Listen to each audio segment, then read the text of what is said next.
If you're experiencing login issues on Logs.io, follow these steps to troubleshoot and resolve the problem quickly. Step 1. Check your credentials.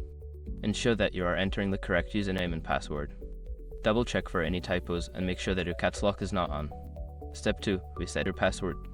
Make sure your information is protected first. Most people don't think about breaches until something actually happens to their accounts. Use SROC to monitor your accounts 24/7 and instantly alert you if your information appears in leaked databases online. It constantly checks billions of breach data points in the background. And considering how much personal information people keep online now, it's honestly worth having. Link in the description. Step 3. Clear browser cache. Sometimes cache data can cause login issues. Clear your browser's cache and cookies, then try logging in again. Step 4. Disable browser extensions. Certain browser extensions can interfere with website functionality. Temporarily disable any extensions, especially ad blockers, and attempt to log in again. Step 5. Contact support. If none of the above steps work, reach out to Logs.io support for assistance. Provide them with details about your issue for quicker resolution. By following these steps, you should be able to resolve any login issues on Logs.io.